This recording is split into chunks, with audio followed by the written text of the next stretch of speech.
ও দোস্ত, নিজে নিজে দাঁড়াইতে পারেন না, দুইজন মিলে উঠায় দিল। আল্লাহর ওলি দাঁড়ায় আছেন একা একা, মাত্র 2টা রাকাতের মধ্যে 3টা পারা কোরআন পড়ে ফেলেছেন। চিল্লায় বলেন আল্লাহু আকবার কাবেরা। নামাজ যখন পড়তেছেন, নামাজ শেষান্তে একটা লোক রংপুরের ডাক দিয়ে বলে, ও যুবক ওলামায়ে কেরাম, আপনারাও সফর করেছেন, হাফিজি হুজুরও একই গাড়িতে সফর করেছেন, আপনারা ঘুমের ঘরে লেপ মুড়ি দিয়া ঘুমায় গেলেন, হাফিজি হুজুর তো ঘুমাইলেন না, ওনার কি কোনো আরাম নাই? হাফিজি হুজুর ওই আলেম সাহেবকে ডাক দিয়ে বলে, ভাই, একজনের আরাম এক কাজের মধ্যে, আরেকজনের আরাম আরেক কাজের মধ্যে, তাদের আরাম ঘুমানোর মধ্যে, আর আমি হাফিজির আরাম নামাজের মধ্যে। চিল্লায় বলেন আল্লাহু আকবার কাবেরা। মুসলমান বন্ধুরে আমার, কথায় কথা নিয়ে আসলো আল্লামা সাবেত বুনানী রহমাতুল্লাহ আলাইহি, মুআররিখ ইবনে খালদুন সহকারে হযরত শাইখুল হাদিস আল্লামা জাকারিয়া রহমাতুল্লাহ আলাইহির কিতাবে উল্লেখ করে একজন সাবেত বুনানী, তিরমিজিতে ওনার রিওয়ায়াত আছে, বড় মুহাদ্দিস ছিলেন, উচ্চ পায়ার, এবং বুখারীতে ওনার বর্ণনা আছে। সাবেত বুনানী রহমাতুল্লাহ আলাইহি উনি হঠাৎ করে দুনিয়া থেকে চলে গেলেন। চলে যাওয়ার পর ওনার অবস্থানটা ছিল বড় দামি।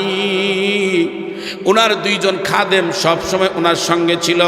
বড় বিদ্য আলেম যারা হয়, আমার দোস্ত, এদের সঙ্গে খাদেম থাকলেও ওই খাদেমরা কিসের খাদেম হয়? পবিত্রতার জন্য মেসওয়াক, টুপি, তসবিহ ইত্যাদি হাতে করে রাখে, এবং ছাত্রদের পিছনে উস্তাদের শ্রদ্ধাকে নিঃস্বার্থক, আর ওই খাদেমগুলো উস্তাদের পিছনে খেদমত করে নিঃস্বার্থক।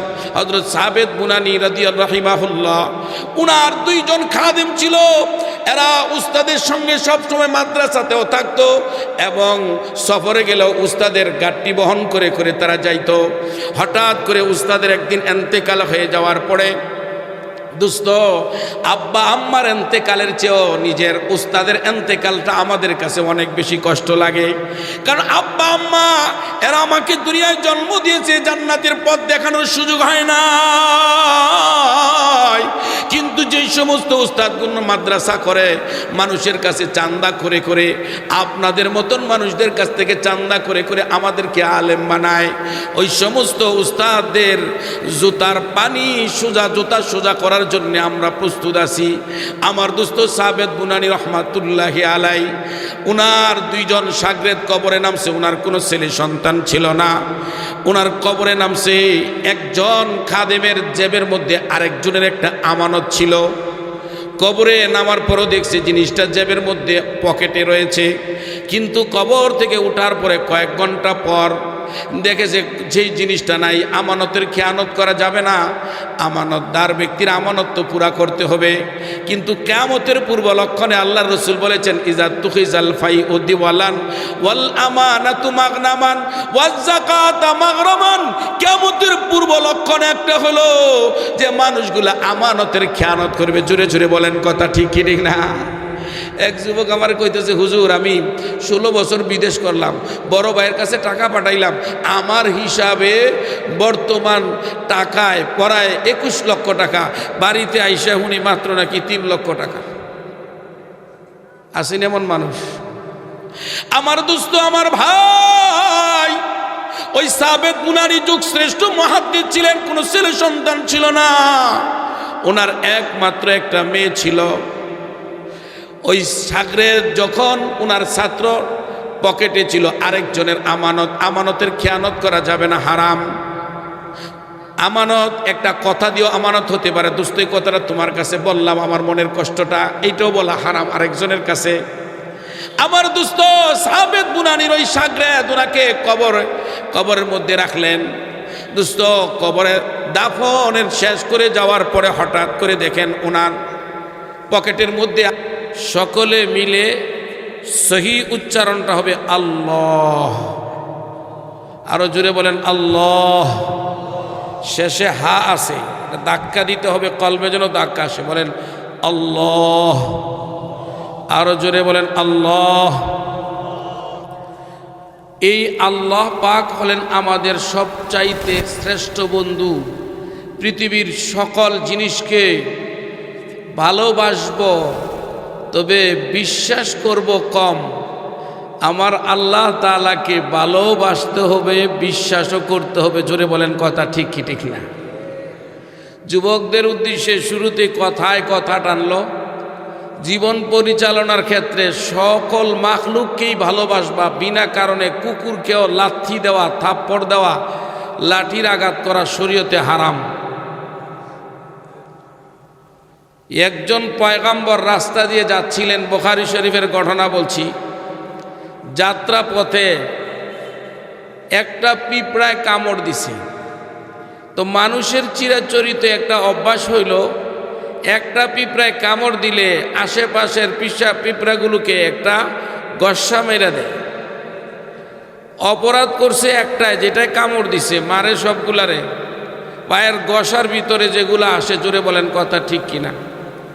তো একজন নবী পয়গাম্বর রাস্তা দিয়ে যাত্রাপথে একটা পিঁপড়ায় কামড় দেওয়ার পরে মানুষের চিরাচরিত অভ্যাসের নবী হয়েও একই কাজ করে দিছেন, যে আশেপাশের সবগুলো পিঁপড়ারে গসা মেরা মেরা দিছেন।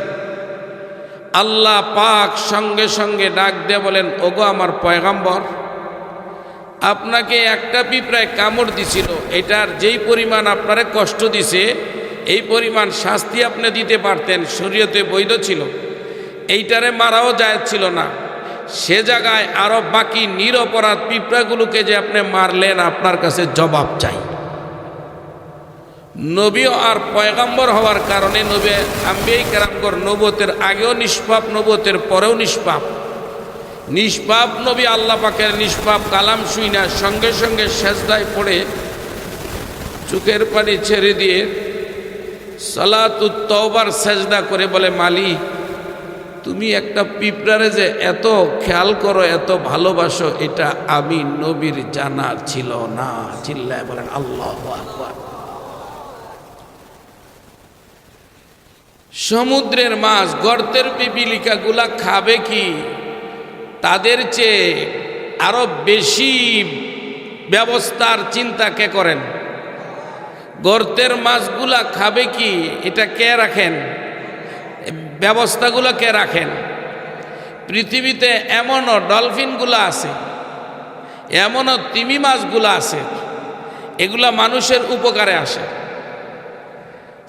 সাইক্লোন এবং সামুদ্রিক বিভিন্ন ঝড় হাওয়া, ঝড় তুফান হয়, জলোচ্ছ্বাস হয়, এগুলা মানুষ যখন নাবিক নৌকা চালাইতে, জাহাজগুলো চালাইতে থাকে এক দেশ থেকে আরেক দেশ, এক এলাকা থেকে আরেক এলাকায়, সামনে যেই গতিতে জাহাজটা চলছে, এই গতিতে সাইক্লোন বা সামুদ্রিক ঘূর্ণিঝড় আর পানীয় ঝড়ের মধ্যে পড়ে যাবে, এই যাত্রীগুলো মারা যাবে।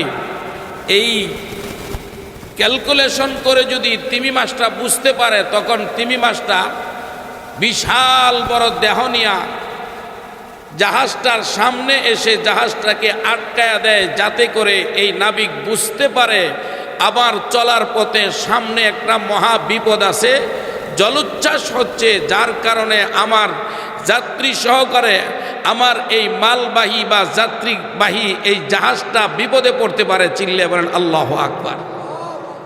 এমনকি এনসাইক্লোপিডিয়াগুলো পড়লে দেখা যায় যে অভিজ্ঞতায় এমনই হয়েছে, নাবিক বুঝে নাই, পড়ে গেছে ঝড় তুফানের ভিতরে, দুই সমুদ্রের মোহনায় সঙ্গম স্থলে ঘূর্ণিঝড়ের মতন পানি ঝড়ের ভিতরে পড়ে যাওয়ার পর জাহাজটা ডুবে গেছে। তিমি মাছটা পিঠটা উঁচা করে দিয়ে বাঁকা হইয়া যতটুকু পারে উঁচা করে দিয়েছে। যাত্রীগুলা এই তিমি মাছের পেটে করে উপরে পিঠে ধরে তাদের জীবন বাঁচায় এবং তাদেরকে এক শুকনো স্থানে তাদেরকে নিয়ে চলে যায়। চিল্লে বলেন আল্লাহু আকবার। খাবে কেন? আর দুনিয়া খুলিকাত লাকুম ওয়া আনতুম খুলিকতুম লিল আখিরাহ। গোটা পৃথিবীকে আল্লাহ পাক বানিয়েছেন মানুষের খেদমতের জন্য, আর মানুষকে বানাইছেন আল্লাহ পাকের গোলামি করার জন্য। চিল্লে বলেন আল্লাহু আকবার। খাবে মুসলমান বন্ধুরে আমার, এই জন্য দিল দিয়া কথাগুলো বুঝার চেষ্টা করবেন, লম্বা করার সুযোগ হয়তো হবে না। এই গোটা পৃথিবীর সব চাইতে আমার আপন যিনি, তিনি হলেন আমার আল্লাহ। দোস্তরে আমার, মানুষ আর জিন জাতি ছাড়া এই জমিনের প্রত্যেকটা মাখলুক, মানুষ আর জিন জাতি ছাড়া, মানুষ আর জিন জাতি ছাড়া যত পৃথিবীতে আল্লাহ রাব্বুল আলামিন আল্লাহর সৃষ্টিগুলো তৈরি করেছেন, প্রত্যেকটা সৃষ্টি একটা সেকেন্ডের জন্য আমার আল্লাহকে ডাকা, বলে না চিল্লে বলেন আল্লাহু আকবার কাবীরা। ঊর্ধ্ব জগতে আমাদের মাথার উপরে যা দেখি বা না দেখি, ও দুস্থ, প্রত্যেকটা জিনিস একটা সেকেন্ডের জন্য আমার আল্লাহকে বলে না। এই জমিন স্থলভাগে যত কিছু আছে একটাও আমার আল্লাহকে বলে না। এমনকি সামুদ্রিক যত জীব জানোয়ারগুলা রয়েছে, একটাও একটা সেকেন্ডের জন্য আমার আল্লাহ নামের ডাক বলে না, চিল্লায় বলেন আল্লাহু আকবার কাবীরা। দোস্ত, প্রমাণ কোরআন হাদিস থেকে আমি বলেছি, নিজের মুখের বানানো কথা নয়। আমার আল্লাহ কোরআনে কারিমে সূরা ইয়াসিনে ঊর্ধ্ব জগৎ, আমাদের উপরে যে জগৎটা রয়েছে, সৌরজগৎ থেকে নেওয়া শুরু করে প্রতিটা জগৎ, প্রতিটা মাখলুক, প্রতিটা সৃষ্টি আল্লাহ রাব্বুল আলামিনের জিকির করে। একটা সেকেন্ডের জন্য আমার আল্লাহর ডাক ভুলে না, চিল্লায় বলেন আল্লাহু আকবার কাবীরা। আমার মালিক বলেন, আশ-শামসু তাজরি লিমুস্তাকাররিল লাহা যালিকা তাকদীরুল আজিজিল আলীম।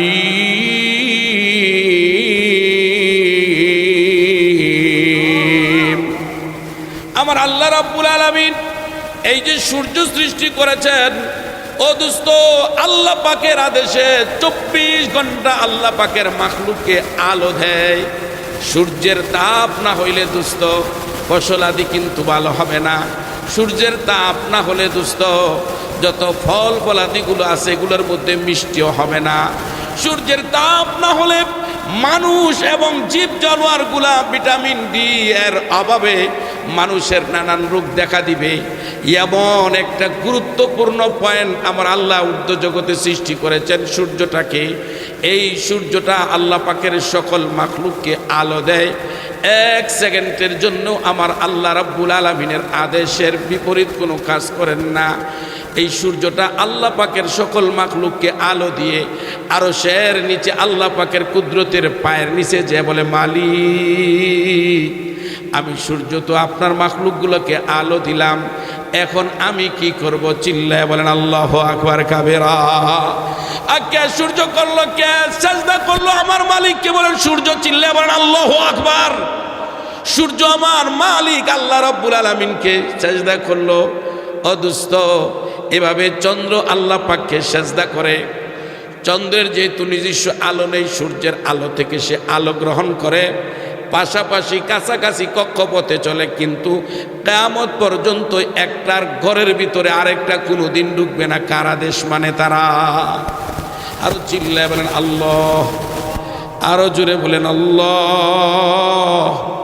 দোস্তরে আমার, আল্লাহ রাব্বুল আলামিন এভাবে তারকাগুলো আল্লাহকে ডাকে। ওয়ালাকাদ যায়্যানাস সামাআদ দুনিয়া বিমাসাবিহা ওয়া জাআলনাহা রুজুমান লিশ-শায়াতিন। আল্লাহ যেভাবে যে তারকাগুলোকে রেখেছেন আল্লাহ পাকের অর্ডার ছাড়া, একটা এই দুনিয়ার জমিনটাকে এত সুন্দর করে ডেকোরেশন করেছেন যে তারকাটাকে আল্লাহ যেখানে সৃষ্টি করেছেন, যেখানে সেটিং করেছেন, ওই তারকাগুলো সেখানেই থাকবে। আল্লাহ পাকের আদেশ ছাড়া এটা কোনোদিন ফিউজ পর্যন্ত হবে না। চিল্লায় বলেন আল্লাহু আকবার কাবীরা। দোস্তরা আমার, এভাবে উর্দু জগতে নেহারিকা থেকে নিয়ে শুরু করে আল্লাহ পাকের আরশ মহল্লা পর্যন্ত কারে ডাকে? চিল্লায় বলেন আল্লাহ। আরো জোরে বলেন আল্লাহ। দোস্তরে আমার, এরপরে আসেন আমরা যেই জমিনের যে জায়গায় চলি, শুকনা স্থান আরেকটা হলো জল। এই দুনো জায়গাতে আল্লাহর মাখলুকগুলা কাকে ডাকে? আল্লাহকে ডাকে। আমার আল্লাহ কোরআনে ফরমান, ওয়ান নাজমু ওয়াশ-শাজারু ইয়াসজুদান। ওয়ান নাজমু ওয়াশ-শাজার, একটা হলো লতা পাতা বিশিষ্ট গাছ, আরেকটা হলো আম গাছ, জাম গাছ, কাঁঠাল গাছ, পেয়ারা গাছ, লিচু গাছ।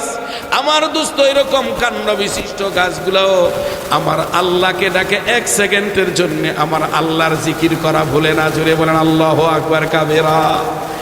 এমনকি দোস্ত হাদিস শরীফের মধ্যে আছে, সহিহ বুখারী শরীফের প্রথম খণ্ডের হাদিস এবং তিরমিজি সহকারে বিভিন্ন কিতাবে আসে, আল্লাহর নবী রাহমাতুল লিল আলামিন মায়ার নবী একদিন রাস্তা দিয়ে যাচ্ছিলেন।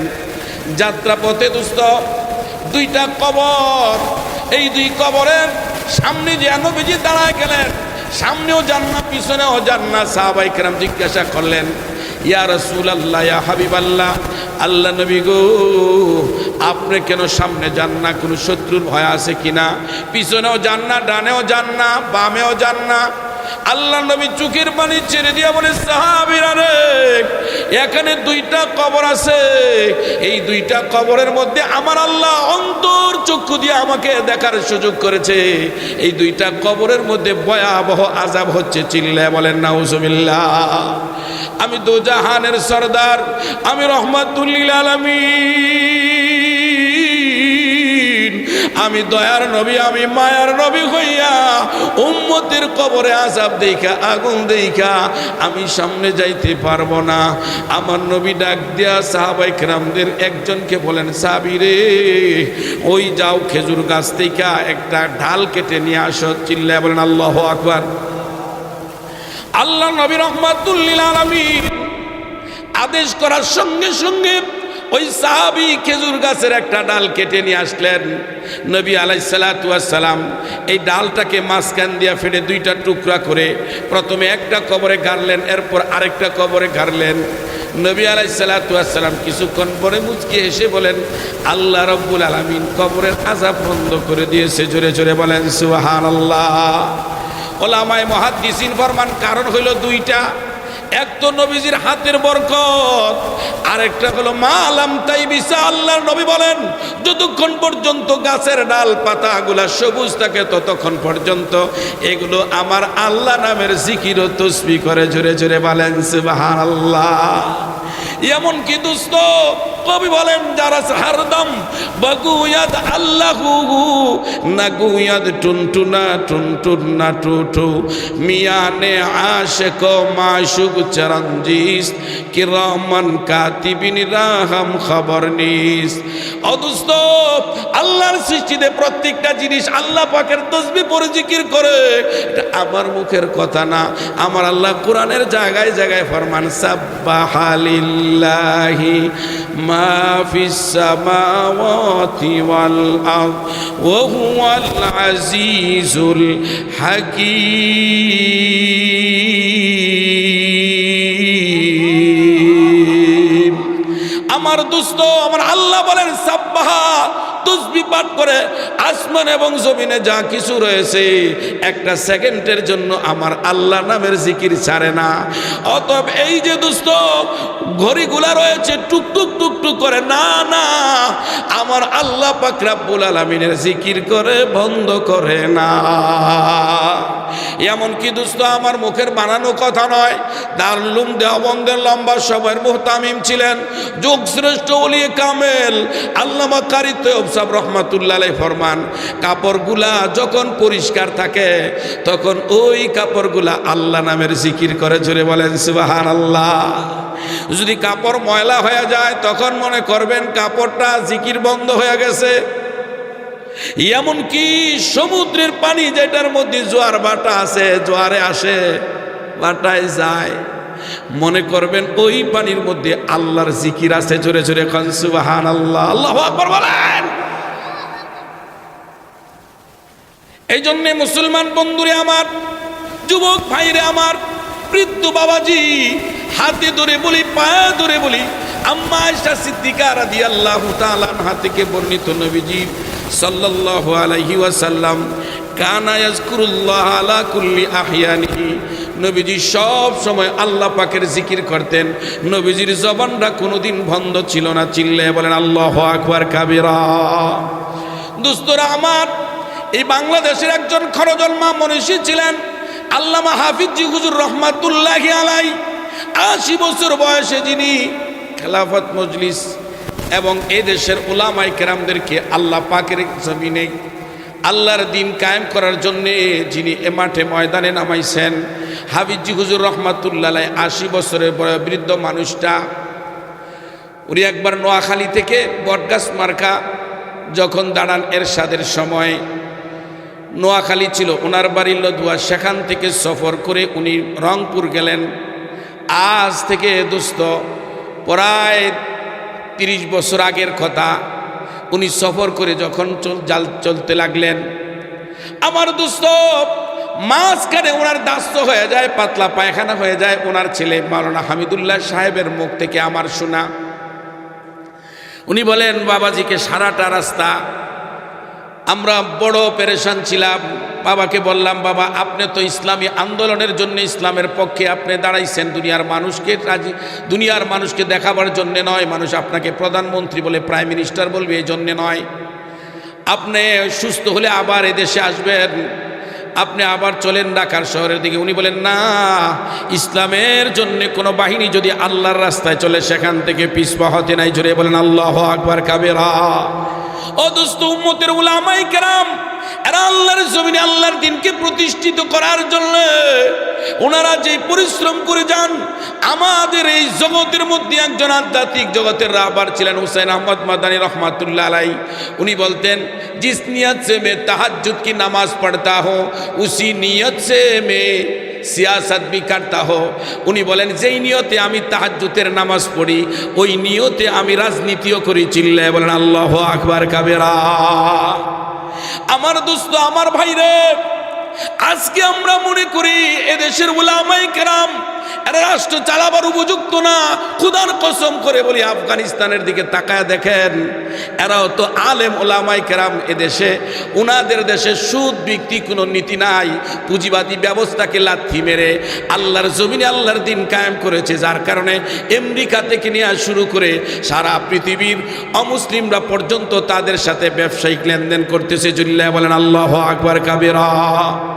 মুসলমান বন্ধুরে আমার, বলতেছিলাম আল্লাহর ওলি উনি যখন চলে গেলেন রংপুর পর্যন্ত, প্রায় 14 থেকে 15 ঘন্টা সফর করে গেছেন। এদিকে ওনার সারা দিন রাত পর্যন্ত পাতলা পায়খানার অবস্থা ছিল। 80 বছরের বয়োবৃদ্ধ মানুষটা দুর্বল হয়ে গেছেন। সে জায়গায় যাওয়ার পরে গভীর রাত্রে কনকনে শীত ছিল।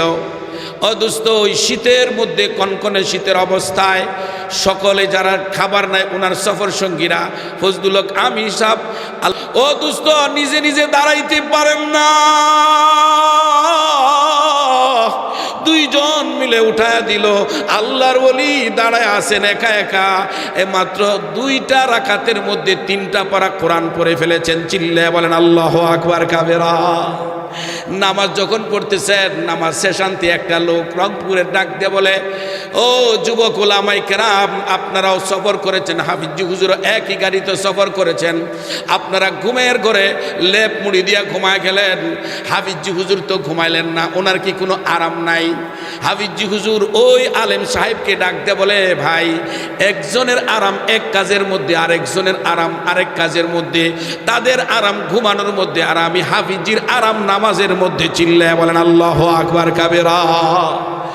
মুসলমান বন্ধুরে আমার, কথায় কথা নিয়ে আসলো আল্লামা সাবেত বুনানী রহমাতুল্লাহ আলাইহি, মুআররিখ ইবনে খালদুন সহকারে হযরত শাইখুল হাদিস আল্লামা জাকারিয়া রহমাতুল্লাহ আলাইহির কিতাবে উল্লেখ করে একজন সাবেত বুনানী, তিরমিজিতে ওনার রেওয়ায়েত আছে, বড় মুহাদ্দিস ছিলেন, উঁচু পায়ার, এবং বুখারীতে ওনার বর্ণনা আছে। সাবেত বুনানী রহমাতুল্লাহ আলাইহি উনি হঠাৎ করে দুনিয়া থেকে চলে গেলেন। চলে যাওয়ার পর ওনার অবস্থানটা ছিল বড় দামি। ওনার 2 জন খাদেম সব সময় ওনার সঙ্গে ছিল। বড় বিদ্য আলেম যারা হয়, আমার দোস্ত, এদের সঙ্গে খাদেম থাকলেও ওই খাদেমরা কিসের খাদেম হয়? পবিত্রতার জন্য মেসওয়াক, টুপি, তসবিহ ইত্যাদি হাতে করে রাখে, এবং ছাত্রদের পিছনে উস্তাদের শ্রদ্ধাকে নিঃস্বার্থক, আর ওই খাদেমগুলো উস্তাদের পিছনে খেদমত করে নিঃস্বার্থক। হযরত সাবেত বুনানী রাদিয়াল্লাহু রাহিমাহুল্লাহ, উনার 2 জন খাদেম ছিল। এরা উস্তাদের সঙ্গে সবসময় মাদ্রাসাতেও থাকতো, এবং সফরে গেলেও উস্তাদের গাড়ি বহন করে করে তারা যাইতো। হঠাৎ করে উস্তাদের একদিন ইন্তেকাল হয়ে যাওয়ার পরে দোস্ত, আব্বা আম্মার এন্তেকালের চেয়েও নিজের উস্তাদের এন্তেকালটা আমাদের কাছে অনেক বেশি কষ্ট লাগে। কারণ আব্বা আম্মা এরা আমাকে দুনিয়ায় জন্ম দিয়েছে, জান্নাতের পথ দেখানোর সুযোগ হয় না। কিন্তু যেই সমস্ত উস্তাদগুলো মাদ্রাসা করে মানুষের কাছে চান্দা করে করে, আপনাদের মতন মানুষদের কাছ থেকে চান্দা করে করে আমাদেরকে আলেম বানায়, ওই সমস্ত উস্তাদদের জুতার পানি সোজা, জুতা সোজা করার জন্য আমরা প্রস্তুত আছি। আমার দোস্ত সাবেদ বুনানি রহমাতুল্লাহি আলাই, উনার দুইজন শাগরেদ কবরে নামছে, উনার কোনো ছেলে সন্তান ছিল না। উনার কবরে নামছে, একজন খাদেমের জেবের মধ্যে আরেকজনের একটা আমানত ছিল। কবরে নামার পরও দেখছে জিনিসটা জেবের মধ্যে পকেটে রয়েছে, কিন্তু কবর থেকে ওঠার পরে কয়েক ঘন্টা পর দেখেছে যেই জিনিসটা নাই। আমানতের খেয়ানত করা যাবে না, আমানতদার ব্যক্তির আমানত তো পুরা করতে হবে। কিন্তু কিয়ামতের পূর্ব লক্ষণে আল্লাহর রাসূল বলেছেন, ইজা তুখিজাল ফাইউ দিওয়ালান ওয়াল আমানাতু মাগনামান ওয়াজ যাকাতা মাগরামান। কিয়ামতের পূর্ব লক্ষণ একটা হলো যে মানুষগুলো আমানতের খেয়ানত করবে। জোরে জোরে বলেন, কথা ঠিক কি ঠিক না? এক যুবক আমার কইতেছে, হুজুর আমি 16 বছর বিদেশ করলাম, বড় ভাইয়ের কাছে টাকা পাঠাইলাম, আমার হিসাবে বর্তমান টাকায় পড়ায় 21 লক্ষ টাকা, বাড়িতে আইসা হুনি মাত্র নাকি 3 লক্ষ টাকা। আসেন এমন মানুষ? আমার দোস্ত, আমার ভাই, ওই সাবেদ বুনানি যুগ শ্রেষ্ঠ মুহাদ্দিস ছিলেন, কোনো ছেলে সন্তান ছিল না, ওনার একমাত্র একটা মেয়ে ছিল। ওই শাগরেদ যখন ওনার ছাত্র পকেটে ছিল আরেকজনের আমানত, আমানতের খেয়ানত করা যাবে না, হারাম।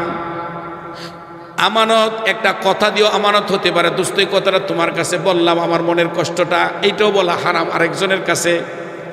আমার দোস্ত সাবেদ বুনানির ওই শাগরেদ ওনাকে কবরের মধ্যে রাখলেন। দোস্ত কবরে দাফনের শেষ করে যাওয়ার পরে হঠাৎ করে দেখেন ওনার পকেটের মধ্যে আরেকজনের আমানতের জিনিসটা হারায় গেছে। স্থানীয় উলামা ইকরাম সহকারে ফতোয়া নিলেন যে আরেকজনের আমানত কবরে পড়ে গেছে, কি করা যায়? সকলে মিলে ফতোয়া দিল, কবর ভিতরে যে লাশটা আছে, লাশটা যদি ফুলে ফেটে না যায় তাহলে ওই কবরটা খোদাই করা প্রয়োজনে জায়েজ আছে, হারাম নয়।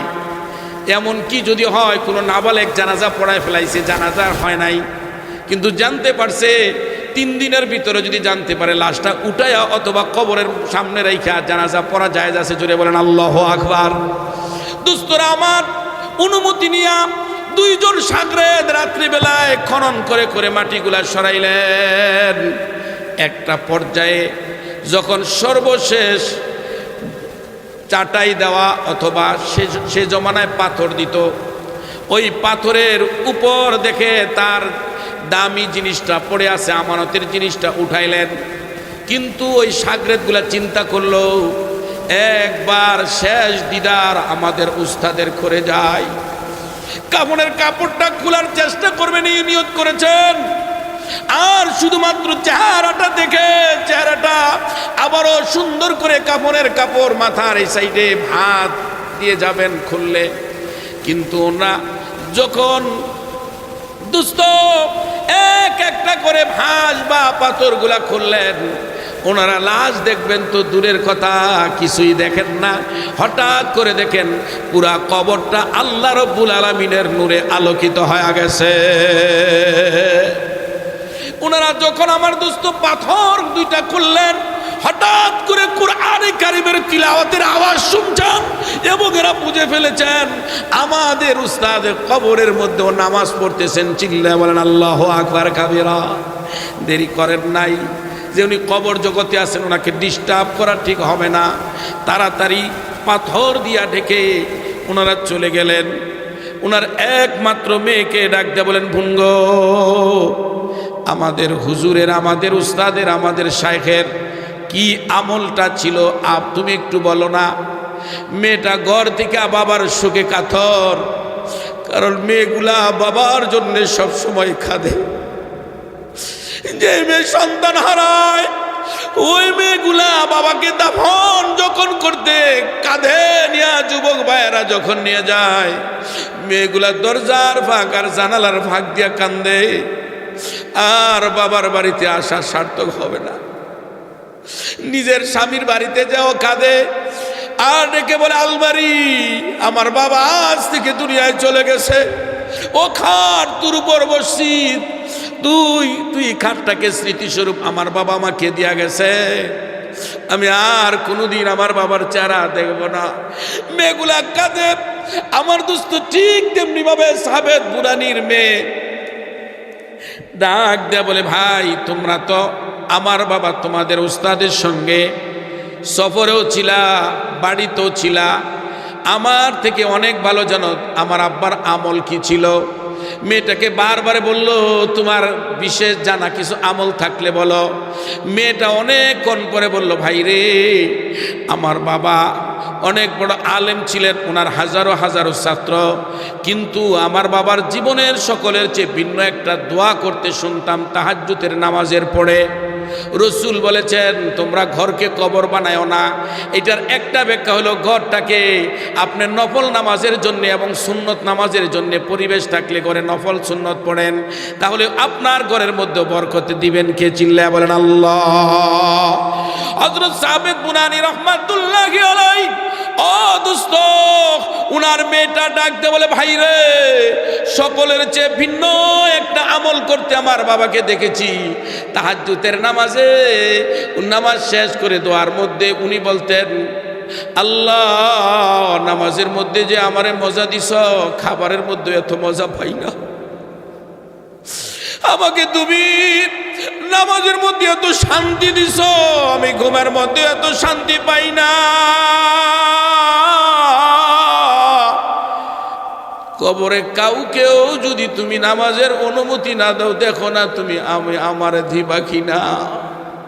আমি সাবেত বুনানীকে তুমি নামাজের একটা সুযোগ করে দিও আল্লাহ, না হলে ওই কবরে আমার ঘুমায়ও তো আরাম হবে না। সঙ্গে সঙ্গে ওই দু যুবক চিৎকার করে বলে, বোন রে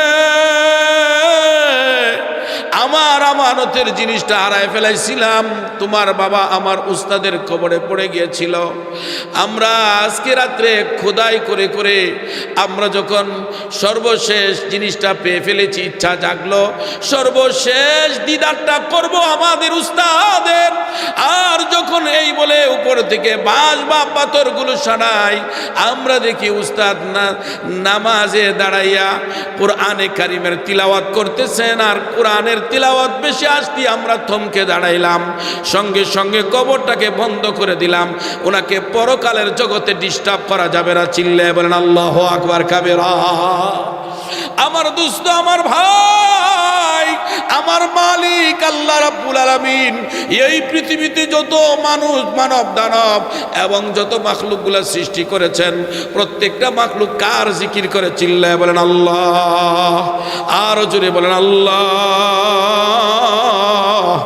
আমার দোস্ত, ঊর্ধ্ব জগতের সমস্ত জিনিসগুলা যেভাবে আল্লাহকে ডাকে, এই জমিনের প্রতিটি মাখলুক আমার আল্লাহকে ডাকে, ঠিক তদ্রূপভাবে বিশাল বড় জলাশয়, যে পৃথিবীর 3 ভাগের 2 ভাগ হলো পানি আর পানি, ওই পানিতে যত জীব জানোয়ার আছে এগুলা সব আমার আল্লাহকে ডাকে।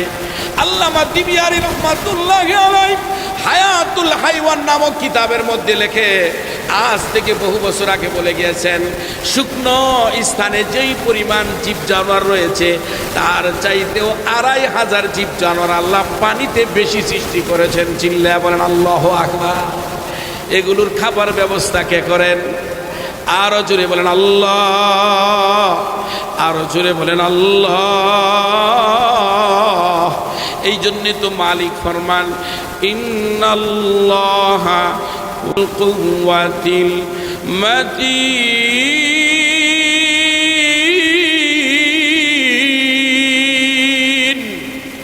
দোস্তরা আমার, আল্লাহ পাক শক্তিশালী রিজিক দাতা।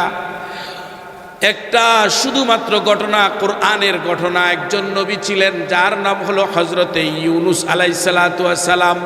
আল্লাহ কোরআনে আমাদের পয়গম্বরকে নসিহত করে ফরমান, ওয়ালা তাকুন কা সাহিবিল হুতি ইয নাদা ওয়া হুয়া মাকজুম। ওগো আমার বন্ধু মুহাম্মদ, আপনি ওই মাছওয়ালা নবীর মতন হয়েন না।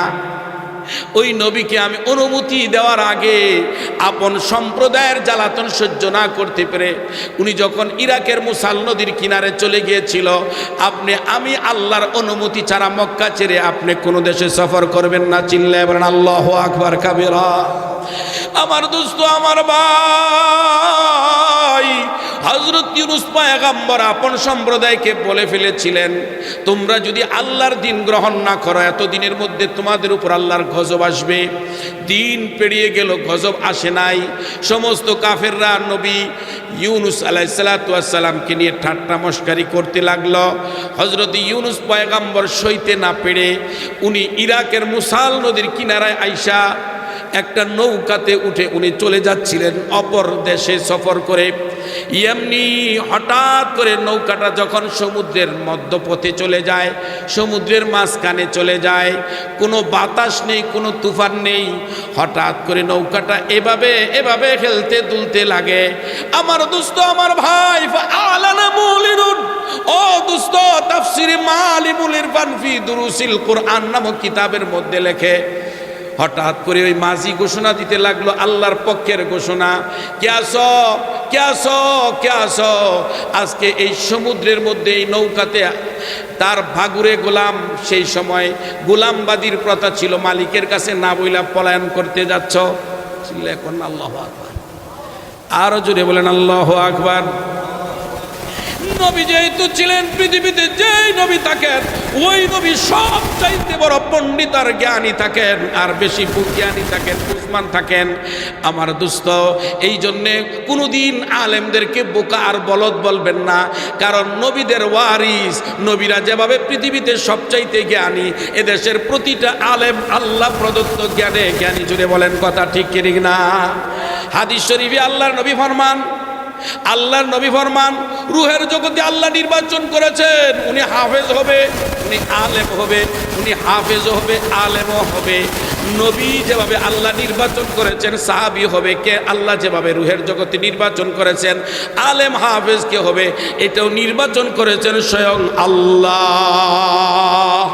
এই জন্য আলেম যদি ছোটোখাটো ভুল করে, আপনি তার পিছনে লাগবেন না, তাকে নিয়ে গীবতের বোঝা বানাবেন না, কারণ ওলামায়ে কেরাম গুনাহ করলেও সে তো তওবা জানে। জোরে বলেন কথা ঠিক কি ঠিক না? এই জন্য মুসলমান বন্ধুরা আমার বলতেছিলাম, পয়গম্বর ইউনুস আলাইহিস সালাতু ওয়াস সালাম যখন নৌকাতে উঠা, আর কোনো ঝড় তুফান নেই, কোনো বাতাস নেই, জলোচ্ছ্বাস নেই, শুধুমাত্র নৌকাটা এভাবে হেলতে লাগলো। আর মাঝি যিনি নৌকার পরিচালক ছিলেন, উনি ঘোষণা করে দিলেন, কে আসো, তার মালিকের ভাগুরে গোলাম। নবী ইউনুস আলাইহিস সালাতু ওয়াস সালাম বুঝে ফেললেন, উনি দেরি না করে চিন্তা করলেন, আমার কারণে যদি অন্য মানুষগুলা মারা যায়, আমি নবী ইউনুস পয়গম্বর আল্লাহর দরবারে আমি জবাব দিব কি? চিল্লায়া বলেন আল্লাহু আকবার। আল্লাহর নবী হাদিস শরীফে ফরমান, মান আনা আলা কাতলি রাজুলিন মুসলিমিন মাকতুবুন বাইনা আইনাইহি আইসুম মির রাহমাতিল্লাহ।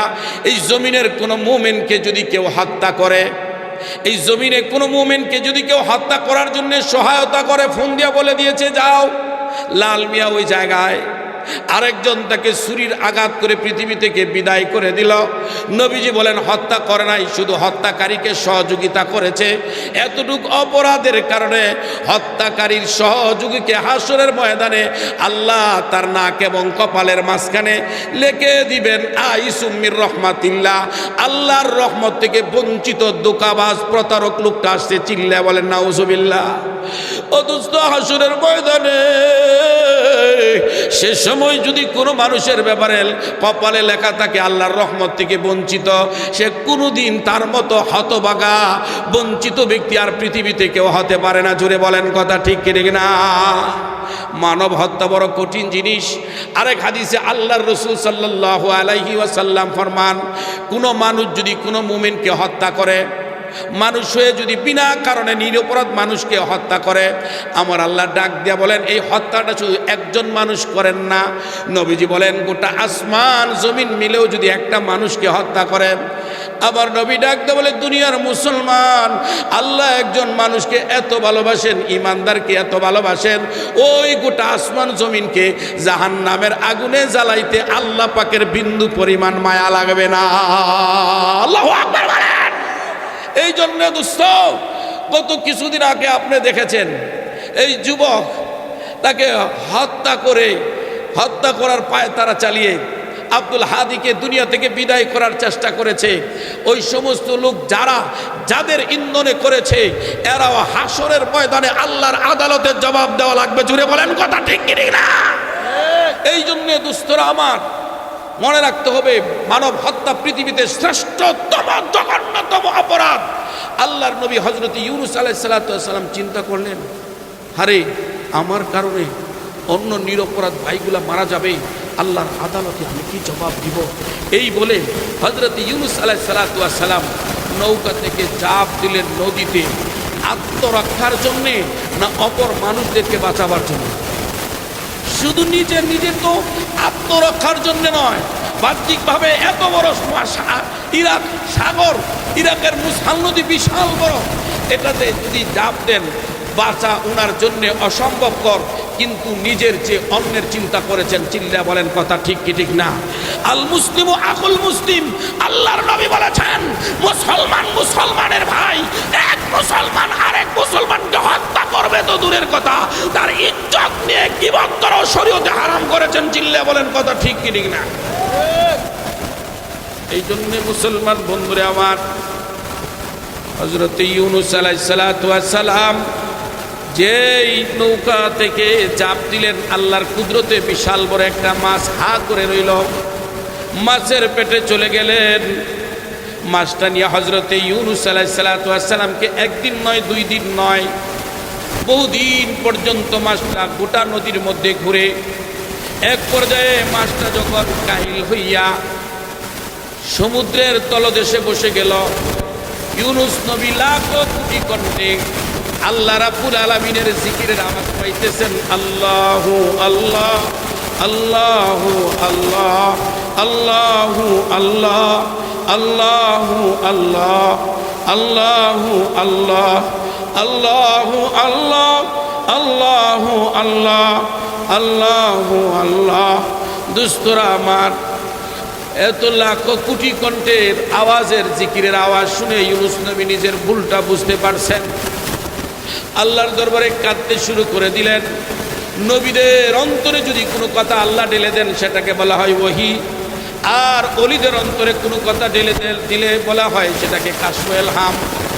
ইউনূস পয়গম্বর আল্লাহ পাকের কাছে দোয়া করলেন, ওরে মালিক, কতদিন পর্যন্ত আমি মাছের পেটে আছি আমি জানি না, কারণ আমার সামনে বিশ্ব ক্যালেন্ডার, চন্দ্র এবং সূর্যের আলো আমি পাই না, যার কারণে কতদিন মাছটা আমাকে নিয়ে সফর করেছে জানি না, এবং কত কিলোমিটার পর্যন্ত, কত মাইল আমাকে নিয়ে সফর করেছে তাও জানি না।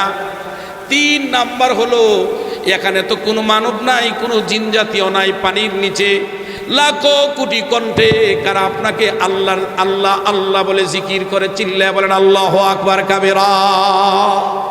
আমার আল্লাহ প্রথম কথার জবাব ইউনূস নবীর দিলে আল্লাহ ঢেলে দিলেন। পঙ্কিল জলাশয়ের সাগরের নিচে মাছটা বসে আছেন। আমার দোস্ত ইউনূস পয়গম্বরকে আল্লাহ পাক জানায়া দিলেন, ইউনূস পয়গম্বর, তোমাকে মাছটা নিয়ে 1 দিন আর 2 দিন তুমি মাছের পেটে নাও, প্রায় 40 দিন হয়ে গেল, আমি আল্লাহর কুদরতে তুমি মাছের পেটে আসো, মাছটা তোমাকে হজম করতে পারে না। 2 নম্বর প্রশ্ন ছিল, মাছটাই 40 দিবার রজনীর মধ্যে আমাকে কত কিলোমিটার নিয়ে সফর করেছে, কত মাইল?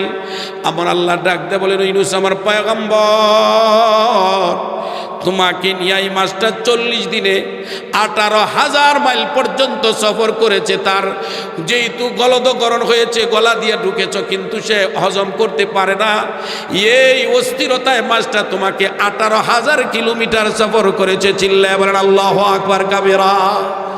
মুসলমান বন্ধুরে আমার, 3 নম্বরের প্রশ্ন ছিল, আয় মালিক, এখানে তো কোনো মানুষ নাই, কোনো জিন জাতীয় নাই, কে তোমাকে ডাকতেছে? আল্লাহ। আবার আল্লাহ ডাকতে বলি, ইউনূস আমার পয়গম্বর, এখানে কোনো মানুষ আর জিন না থাকলে হবে কি? এখানের প্রতিটি মাছ, এমনকি কীটপতঙ্গ এবং সমুদ্রের প্রত্যেকটা বালুকা রাশি পর্যন্ত সবগুলা আমি আল্লাহর জিকির করে বিরামহীন 1 সেকেন্ডের জন্য বন্ধ করে না। আল্লাহু আকবার বলেন। সৃষ্টির সারা আশরাফুল মাখলুকাত মানুষ মাঝে মাঝে অন্যায় করে, অপরাধ করে, এরপর আল্লাহ রাব্বুল আলামিন মানুষকে শ্রেষ্ঠ বানাইলেন কিভাবে? কয় পৃথিবীর সমস্ত মাখলুক ইবাদতের আর দাসত্বের পদ্ধতি হলো 3টা। 1 নাম্বার হলো কিয়াম করা, দাঁড়ায় দাঁড়ায় আল্লাহকে ডাকে। আম গাছ, জাম গাছ, কাঁঠাল গাছ, পেয়ারা গাছ, লিচু গাছ, এগুলা দাঁড়ায় দাঁড়ায় আল্লাহকে ডাকে। জোরে এখন আল্লাহু আকবার। 2 নাম্বার আল্লাহ পাকের আরেকটা মাখলুক আছে, গরু, ছাগল, বেড়া, দুম্বা, মহিষ, এগুলা রুকুতে যে আল্লাহকে ডাকে। আরেক ধরনের মাখলুক আছে, সেজদায় পড়ে আল্লাহকে ডাকে। আশ্চর্যের কথা হলো, যেটা দাঁড়ায় আছে এটা কোনোদিন রুকু করতে পারে না, যেটা রুকু করা আছে এটা কোনোদিন দাঁড়াইতে পারে না, যেটা সেজদা করা অবস্থায় আছে এটা কোনোদিন দাঁড়ায়া এবং রুকুতে যাইতে পারে না। আমার আল্লাহ নামাজের মধ্যে সকল আল্লাহ পাকের মাখলুকের দাসত্ব আর গোলামির পদ্ধতিটা নামাজে জমা করে দিয়ে পরিষ্কার করে দিলেন। 1-এর ভিতরে 3 দিয়ে আমি গোটা পৃথিবীর শ্রেষ্ঠ মাখলুক ঘোষণা করে দিলাম। মুসলমান, নামাজের কারণে তুমি শ্রেষ্ঠ মাখলুক। যে আম গাছ, জাম গাছগুলো দাঁড়ায় আছে, রুকু জীবনে করতে পারে না, সেজদা করতে পারে না। বেড়া, দুম্বা, মহিষ, উটগুলা সব সময় রুকুতে আছে, কোনোদিন সোজা হয়ে দাঁড়াইতে পারে না। না আপনাদের দেশের গরু দাঁড়ায় যায়? দোস্তরা, আমার সাপ বিচ্ছুগুলা সেজদায় থাকি আমার আল্লাহকে ডাকে গো। 1 সেকেন্ডের জন্য আমার মালিককে ভুলে না। আল্লাহ নবী রাহমাতুল লিল আলামিনের ব্যাপারে আম্মা আয়েশা সিদ্দিকা সাইয়্যিদা তাহারা মুফতিয়া বলেন, কানা ইয়াজকুরুল্লাহ আলা কুল্লি আহইয়ানিহি। নবীজির জীবনের পূর্বাপর সকল গুনাহ আল্লাহ মাফ করে দিয়েছেন, ঘোষণা দিয়েছেন। এরপরও নবীজি 1টা সেকেন্ডের জন্য আমার আল্লাহকে ভুলে না। একটু আগে আমি বলেছিলাম হযরতে হাফিজি হুজুর রহমাতুল্লাহি আলাইহি, উনি একবার বাথরুমে ঢুকছেন, খাদেম বাইরে দাঁড়ায় আছেন, কারণ আল্লাহওয়ালাদের খাদেম লাগে, কারণ এরা পবিত্রতার সাথে চলার চেষ্টা করে। বয়োবৃদ্ধ মানুষ, 80 বছর বয়সের মানুষটা যখন বাথরুম থেকে বের হইছেন, বাথরুম করে টয়লেট করে যখন বের হইছেন, দেখেন ওনার জিহ্বার, দাঁত, ঠোঁট এগুলা লাল হয়ে গেছে রক্তে। খাদেম বলে, ইন্না লিল্লাহ। হুজুর আপনার কি হইছে? ওই কি হইছে বলার দরকার নাই, গামছাটাতেও বারবারে মুছেন আর রক্ত আসতেছে, বারবারে মুছেন আর রক্ত আসতেছে। খাদেমকে না বইলা নিরুপায় অবস্থায় বললেন যে জীবনে কারো কাছে বলবা না? কয় হুজুর বলবো না। ওই কারণটা হইল, আমি তো সব সময় আল্লাহ রাব্বুল আলামিনের জিকির করি। আর হাফিজ হুজুরকে যারা দেখেছেন তারা সবাই লালবাগ মাদ্রাসায় পড়াইতেন। উনি পড়ানো কালে ছাত্র যদি বাড়ির থেকে ছুটি বন্ধের পরে আসতো, ছাত্রকে জিজ্ঞাসা করতো কেমন আছো? আল্লাহ আল্লাহ। ছাত্রকে জিজ্ঞাসা করতো তোমার আব্বা আম্মা ভালো আছেন? আল্লাহ আল্লাহ। এতটুকু সময় নষ্ট করতেন না আল্লাহর জিকিরে, যে মজা পাইছে পৃথিবীর অন্য কোনো কাজে খোদার কসম এত মজা না। জুড়ে বলেন কথা ঠিক কি ঠিক না? হাফিজি হুজুর রহমাতুল্লাহ আলাইহি যখন বের হয়ে আসলেন, দোস্ত এভাবে রক্ত গড়গড় করে পড়তেছে, গামছা দিয়ে যখন আমার দোস্ত বন্ধ করতে পারেন না। এক পর্যায়ে ওনার ছাত্র বললে, হুজুর খাদেম বলতেছে আপনি আমাকে জানায় দেন, জীবনে কাউকে বলবো না। কই বাবা, ঘটনা ছিল আমি সব সময় তাহাজ্জুদ পড়তাম আর জিকির করি, আমার জিহ্বাটা জিকির করতে, জিহ্বা বাড়ি দিলে ঠোঁটটা খুলে পড়ে, হু শব্দটা বের হয়ে যায়। এরপরে আমি চেষ্টা করলাম উপরের দাঁত দিয়ে নিচের ঠোঁটটাকে কামড় দিয়ে ধরলাম, কিন্তু দেখি আমার জিহ্বা এত জোরে বাড়ি মারে, এরপরে হু শব্দটা বের হয়ে যায়। আমি চাপ যখন আরো জোরে দিলাম, কারণ আমার মালিক আল্লাহ, ওই মালিকের নাম যদি বাথরুমে বের হয়ে আসে বেয়াদবি হয়ে যাবে। এই জন্য আমি সর্বোচ্চ সতর্কতার জন্য আমার উপরের দাঁত দিয়ে ঠোঁটটা, নিচের ঠোঁটটাকে যখন অত্যাধিক চাপ দিয়ে আমার উপরের দাঁতগুলা নিচের ঠোঁটের ভিতরে ঢুকে যায়। আল্লাহু আকবার বলেন। আবওয়াতস খাক বাদো বান্দা আন বামন তো মুর্দা বা হক জিন্দা আন আয়তা বাশা গাহে আলম রুয়ে তো কুজা বাহার তামাশা মিরবি। জুড়ে বলেন আল্লাহু আকবার কাবীরা।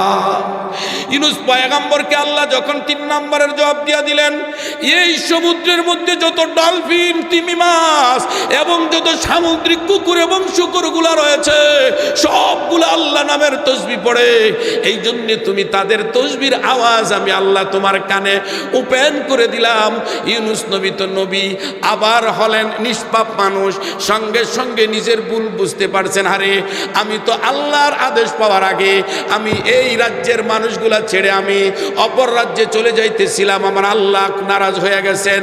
এই জন্য ইউনূস পয়গম্বর পড়তে লাগলেন, লা ইলাহা ইল্লা আনতা সুবহানাকা ইন্নী কুনতু মিনাজ জালিমিন।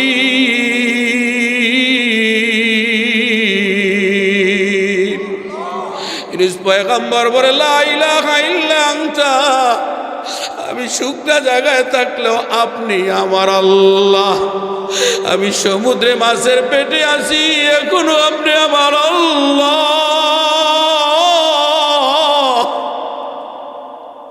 আমি বিশাল সমুদ্রের তলদেশে পড়িয়াছি এখনো আপনি আমার আল্লাহ। ইন্নী কুনতু মিনাজ জালিমিন, আমি আমার নিজের উপর জুলুম করেছি রে আল্লাহ। এই কথা বলতে বলতে একবার নয়, দুইবার নয়, এই ইস্তিগফারটা হযরত ইউনূস পয়গম্বর ১৬ লক্ষবার যখন পড়লেন, মাছের পেটে একটা ব্যথা সৃষ্টি করলেন। মাছটা তাড়াতাড়ি আল্লাহর কুদরতে আমার দোস্ত ইরাকের নদীতে, আর মুফাসসিরিনে কেরাম লেখেন একটা কদু গাছের নিচে ওনাকে ওগলায়া রেখে দেয়, কারণ কদু গাছ এমন কিছু রৌদ্র কিছু তাপ, কারণ এতদিন মাছের পেটে থাকার কারণে পুরা আলো বাতাস সহ্য করার উপযুক্ত ছিল না শরীরটা। এই জন্যে আল্লাহ পাক কদু গাছ অথবা লাউ গাছের নিচে ওনাকে ওগলায়া রাখে, কিছু আলো কিছু বাতাসের ভিতরে সহনশীল পর্যায়ে রেখেছে। আমার দোস্ত পাকিস্তানের একজন বুজুর্গ আলেম, আধ্যাত্মিক জগতের রাহবার, মালিমুল ইরফান ফি দুরুসিল কুরআন নামক কিতাব, মুফাসসির কুরআন নামক লেখকের কিতাবের লেখক হযরতে সুফি আব্দুল হামিদ, যার কবরটা আমি যে জিয়ারত করেছি, ওনার ইন্তেকালের পরে 40 দিন পর্যন্ত ওনার কবর থেকে সুঘ্রাণ বের হয়েছে। ওনার মাদ্রাসাটাও আমি দেখেছি, ওনার মসজিদটাও আমি দেখেছি। উনি কসম খাইছিলেন যে আমি কোরআনের তফসির করতেছি, এই তফসিরটা লেখার আগ পর্যন্ত আমি কোনোদিন ঘর থেকে বের হব না। ওনার ভাই ছিলেন আরেকজন হযরত মাওলানা সরফরাজ খান সফদর সাহেব, হাফিজি হুজুরের বন্ধু ছিলেন। আমি ওনার কাছেও গিয়ে এজাজতে হাদিস এনেছি। ও দোস্ত, কসম খাইছেন 13টা বছরের ভিতরে কোরআনের তফসির লেখার আগে কোনোদিন আর ঘর থেকে বাইরে হন না। আলেম চিনো দোস্ত, উলামায়ে কেরামদেরকে ভালোবাসতে জানো। ও দোস্ত, হযরতে এনামুল হাসান সাহেব রহমাতুল্লাহি আলাইহি পৃথিবীর জগৎ বিখ্যাত একজন বুজুর্গ ছিলেন। উনি মাঝে মাঝে বলতেন, আলেম আগার গোশত কা বूटी होता मैं पूरी जिंदगी आपने मुंह में रखता, आलेम अगर सर के इमामा होता पूरी जिंदगी आपने सर पे बांध के रखता, आलेम अगर जुब्बा होता पूरी जिंदगी आपने जिस्म पे पढ़ के रखता। উনি বলতেন, দুনিয়ার মানুষেরা রে, আমি আলেম হইলেও আমি আলেমকে এত ভালোবাসি, একজন আলেম যদি গোশতের টুকরা হইতো আমি সারা জীবন ভালোবাসিয়া তারে মুখের ভিতরে রাখতাম। একজন আলেম যদি মাথার পাগড়ি হইতো আমি সারা জীবন মাথায় বাইন্দা রাখতাম। একজন আলেম যদি শরীরের সুন্নতি জুব্বা হইতো সারা জীবন পরে রাখতাম। আমার দোস্ত, আমার ভাই, এই জন্য উম্মতের উলামায়ে কেরাম আধ্যাত্মিক জগতের রাহবার, এদেরকে ছোট মনে করা যাবে না। এরা একমাত্র এমন একটা জিনিস শিক্ষা দেয়, যেই জিনিস শিক্ষা দেওয়ার কারণে পৃথিবীতে একটু বিন্দু পরিমাণ আল্লাহ ইসরাফিলকে সিংহায় ফুৎকার দেওয়ার অর্ডার করবেন না। কবিতার ভাষায় বলেন, আল্লাহ বলার একজন যদি থাকে রে ভাইয়ে ধরায়, আল্লাহ বলার একজন যদি থাকে রে ভাই এ ধরায়, ফুকের হুকুম দেবে না আল্লাহ ইসরাফিলকে তার সিংহায়। এই পৃথিবীতে যদি একজন মানুষও আল্লাহ আল্লাহ বলনেওয়ালা থাকে, এই পৃথিবীকে আল্লাহ পাক ইসরাফিলের ধ্বংসাত্মক ফুৎকার দেওয়ার অর্ডার করবেন না। চিল্লায় বলেন আল্লাহু আকবার। এই জন্যে কালিমায়ে তৈবা শিক্ষা দেয় স্কুল কলেজ ভার্সিটিতে না মাদ্রাসায়? আরো জোরে বলেন। আল্লাহ আল্লাহ জিকির কোন জায়গায় শিক্ষা দেওয়া হয়? এই জন্যে পৃথিবীর ওয়ারিসুল আম্বিয়া নায়েবে নবী যেখানেই তাদেরকে পাবেন তাদেরকে পরম শ্রদ্ধার নজরে দেখবেন। আল্লাহর নবী বলেছেন আল উলামা ওয়ারাসাতুল আম্বিয়া, খাতমে নবুয়তের তোফায়েলে নবী আর পৃথিবীতে আসবেন না, সমস্ত নবীদের ইলমের ওয়ারিস হলো এই জগতের আলেমেরা। জুড়ে বলেন আল্লাহু আকবার। তো দোস্ত, আমি পড়েছিলাম সূরা ইখলাসের পূর্ণাঙ্গ তাফসীরের দিকে যাব, তবে এতটুক কথা ভূমিকায় চলে গেল লম্বা। সেটা হলো গোটা পৃথিবীর সমস্ত মাখলুক কারে ডাকে? একটু জোরে বলেন আল্লাহ। যুবক ভাইরা আওয়াজ করে বলে আল্লাহ। আরো জোরে বলে আল্লাহ। আরো জোরে বলে আল্লাহ। আমরা তোমাকে অনেক ভালোবাসি। লজ্জা নাকি? আরো জোরে বলেন। মায়ের পেটে কেউ ছিল না, আমার সঙ্গে ছিল কে? রুহের জগতে ছিল কে? দুনিয়াতে আছে কে? কবরে থাকবেন কে? হাসরে থাকবেন কে? মিজানে থাকবেন কে? জান্নাতে থাকবেন কে? জাহান্নামে? আরে কথা বলেন না কেন? জাহান্নাম থেকেও বাঁচাবার জন্য থাকবেন। আরো জোরে বলেন আল্লাহ। সূরা ইখলাস পড়েছিলাম, সংক্ষিপ্ত তাফসীর, আর এটার ফজিলত নিয়ে দু চারটা কথা বলে শেষ করে দিব। সূরা ইখলাসটা আমার সঙ্গে পড়েন। কুল আল্লাহ সূরা। আউযু বিল্লাহি মিনাশ শাইতানির রাজিম। বিসমিল্লাহির রহমানির রহিম। কুল হুয়াল্লাহু আহাদ আল্লাহুস সামাদ লাম ইয়ালিদ ওয়া লাম ইউলাদ ওয়া লাম ইয়াকুল লাহু কুফুয়ান আহাদ। মক্কার মুশরিকরা আল্লাহর নবীকে ডাক দে বলে, হে মোহাম্মদ, 360 মূর্তির ইবাদত করি। 360 কয়টা? তাও কাবা শরীফে ঢুকাইছে। 360 মূর্তি মিললেও তো আমাদের রুটি, গোশত, কাপড়, পোশাক, লেবাস যা আছে এগুলোর অভাব দূর করতে পারে না। তোমার এক খোদাই কি পারবো? জোরে কন্যা নাউজুবিল্লাহ। আমরা ইমানে মুফাসসালের মধ্যে প্রথম অঙ্গীকার করি আমানতু বিল্লাহি, আমি আল্লাহর উপর ঈমান আনলাম। আল্লাহ পাকের উপর ঈমান আনার 3 অর্থ। 1 নাম্বার হলো আল্লাহর অস্তিত্ব আছে, থাকবে। জুড়ে বলেন কথা ঠিক কিনা? একদল নাস্তিকরা বলে, যুবক বন্ধুদেরকে লক্ষ্য করে বলতেছি, এরা বস্তুনিষ্ঠ জিনিস নিয়ে গবেষণা করতে করতে এরা নাস্তিক হয়ে যায়। কয় যারে দেখি না 2 নয়নে তারে মানিব কেমনে। কথা বলে কিনা? আমি বলি, চিকিৎসা বিজ্ঞান এত বড় উন্নত করেছে, শরীরের এমন কিছু ব্যথা আছে, পেইন, এই ব্যথাগুলি তুমি জীবনে কোনোদিন দেখো?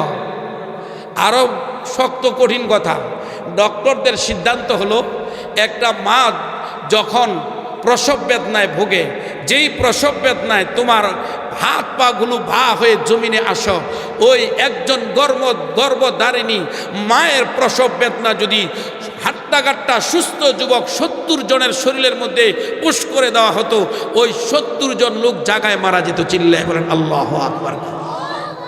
একজন গর্ভধারিণী মায়ের প্রসব বেদনাটা এত তীব্র যে 70 জন যুবকের শরীরে যদি ভাগ করে দেওয়া হয়তো জায়গায় তারা মারা যেত। চিল্লায় বলেন আল্লাহু আকবার। ও দোস্ত, মায়ের যদি জিজ্ঞাসা করেন, মা তোমার কি ব্যথা ছিল? হ বাবা ব্যথা ছিল। তো এই ব্যথা কি তুমি দেখছিলা? কেউ দেখছে? আর কিছু না হই লম্বা বলবো না, যেই নাস্তিকরা ধোঁকা দেয় আমার যুবকদেরকে স্কুল কলেজ ভার্সিটিতে, কয় যারে দেখি না 2 নয়নে তাকে মানিব কেমনে। এই বলদরে জিজ্ঞাসা করেন, তুই তো কাঁচামরিচের জাল, জাস, পেঁয়াজের জাস, এগুলো মানুষ নি? কয় মানি। না হইলে এটা গোপালপুর বাজারে না নিয়া এইটার মুখের ভিতরে কাঁচা মরিচ আর পেঁয়াজ 2-3টা ঢুকাই দিলে চোখ দিয়ে কি আইব না, আরে না খেজুরের রস। আরে জিজ্ঞাসা করবেন তো চোখ দিয়ে পানি কে, পানি আইছে কে? তখন কইব জাল লাগে। কই তুই জাল দেখা। তুই যখন বলস যারে দেখি না দুই নয়নে, আল্লাহকে দেখি না দুই নয়নে, তাকে মানিব কেমনে? এমন কি তোর শরীরের কিছু অঙ্গ প্রত্যঙ্গ আছে তুই জীবনও দেখছত না, তাই বিদায় কি সেগুলো নাই? আর জোরে বলেন কথা ঠিক কি ঠিক না?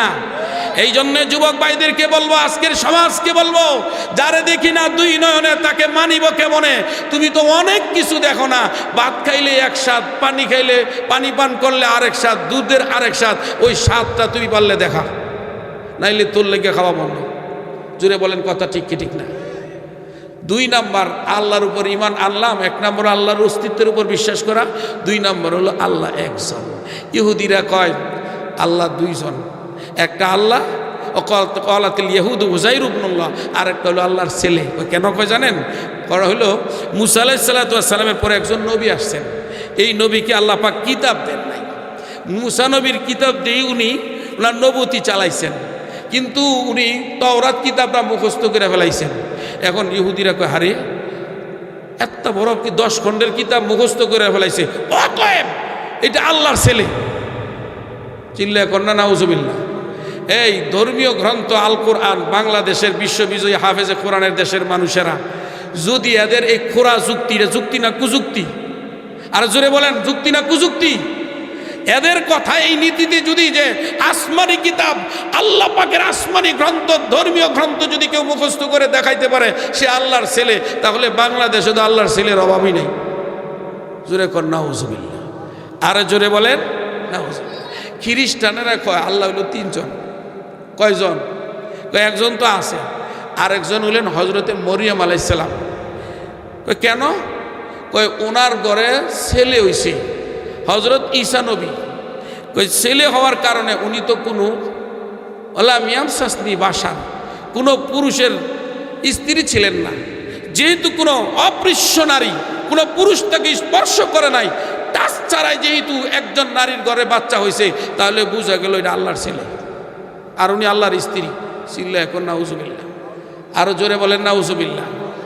আচ্ছা এটা যুক্তি না কুযুক্তি?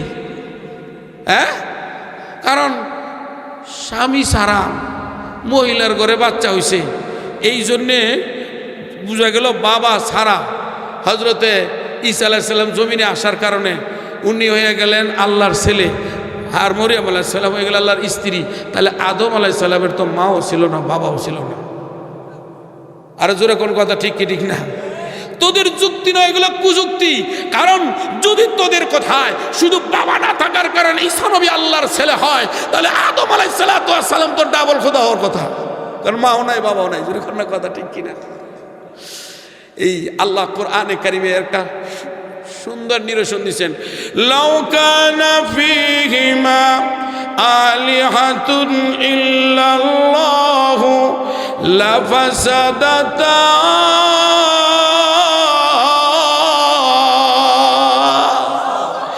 এই পৃথিবীতে যদি 2 জন খোদা হইতো, বেশি লম্বা চূড়া দেখানোর দরকার নাই। আমাদের বাংলাদেশে 2টা প্রধান বিরোধী দল ছিল, একটা তো বলাইছে রে গেছে গা, সবাই কি গেছে? একজন গেছে, বাকিরা তো আছে। প্রধান বিরোধী দল ছিল,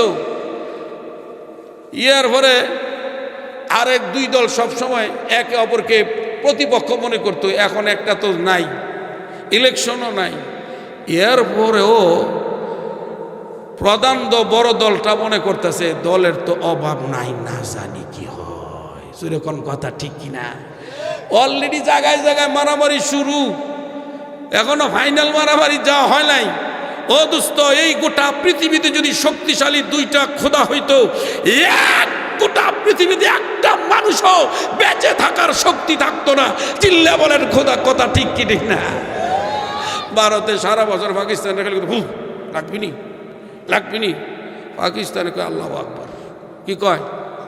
আল্লাহু আকবার, আল্লাহ কারিম, আল্লাহ দয়াবান। এত তাড়াতাড়ি আমরা লাগতাম না। হ্যাঁ, আমেরিকায় যখন লাগাই দিল, 2.5 দিন সহ্য করতে পারে নাই, দোস্ত শেষ দিন যখন ফজরের নামাজ পড়া সালাম ফিরানোর পরেই কথা হইছে, সালাম ফিরাইতে দেরি, ফিরে আই আল্লাহ আকবার করে স্টার্টিং করে মাইরা দিবা। তৃতীয় দিনে কয় চাচা আপনার যান বাসা, আমরারে মাইরা বিনাশ করালো, অস্ত্র গুদামের মধ্যে কই মাইরা দিল। পাকিস্তান খবর পাইলো কোত্থেকে, চিল্লায় বলেন আল্লাহ আকবার কাবেরা। মনে করছিল ওই যে ইসরায়েল এই ফিলিস্তিনরে মাইরা সকালবেলা নাস্তা খাইলাম, নাস্তা একটু দেরিতে খাইলেই চলবো, হ্যাঁ সকাল 8টায় না হয় 11টা খামো। কিন্তু আল্লাহর মায়ের দুনিয়ার বাইর জুড়ে বলেন কথা ঠিক কিনা? ইরান রে চুল গাইতে গেছে, চুল গাইতে যে নিজের দেশ শেষ। জোরে বলেন কথা ঠিক কি ঠিক না? ও মুসলমান, আল্লাহর নবী বলেছেন লা তাজালু তাইফাতুম মিন উম্মতি মানসুরিনা আলাল হক, হকের পথে অটল অবিচল একটা দল থাকবে, এরা ইমাম মাহদির সৈনিক হবে। চিল্লায় বলেন কথা ঠিক কি ঠিক না? এরা কারা? যারা শিরিক করে না। আল্লাহ কোরআন নাজিল করেছেন, কোরআনকে সংরক্ষণ কে করবেন? আরো জোরে বলেন আল্লাহ, আরো জোরে বলেন আল্লাহ। এই জন্যে মুসলমানেরও তো ভয় নাই, মরলে শহীদ বাঁচলে গাজী। হ্যাঁ, এই জন্যই তো এক হামাসরি ঠেকাইতে পারছে না, কয়া মারবু কত শত শত, সানুলকি ফি কুলুবিহিমুর রুব। এই জন্য দোস্ত বলতেছিলাম, সূরা ইখলাস আমার আল্লাহ পাকের পরিচয় সম্বলিত একটা সূরা। এই সূরাটা, সূরা ইখলাস মানে কুল হু আল্লাহ সূরা, এই সূরাটা যদি কেউ একবার পড়ে তাহলে সে 10 পারা কোরআন শরীফের তেলাওয়াতের সমপরিমাণ সওয়াব পায়। জোরে বলেন সুবহানাল্লাহ। তাদিলু সুলুসাল কোরআন। কেউ যদি 3 বার পড়ে তাহলে 1 খতম কোরআন শরীফ পড়ার সওয়াব পায়। চিল্লায় বলেন আল্লাহু আকবার। মুসলমান বন্ধুরে আমার, লম্বা করার সুযোগ নেই। আল্লাহর নবী বিশ্ব নবী রহমাতুল্লিল আলামিন একবার সাহাবায়ে কেরামদেরকে নিয়ে ভাবে বসা, জিবরিল আমিন আসতেছেন। জিবরিল আমিন আল্লাহর নবীর কাছে এসে বসে পড়লেন। এমনি দেখেন নবীজির একজন সাহাবী যার নাম হলো রাসূলুল্লাহ সাল্লাল্লাহু আলাইহি ওয়াসাল্লামের আদরের সাহাবী হযরত আবু যর গিফারি, যে একেবারে নিরিবিলি সাহাবী ছিল, জীবনে কোনোদিন ঘর বানান নাই। শায়ের আকবর ইলাহাদি বলেন, জিন্দগি ভর মে বানায়া হাই নেহি তা আপনা ঘর, হযরত আবু যর গিফারি খাদেমে খৈরুল বশর, জিন্দগি ভর মে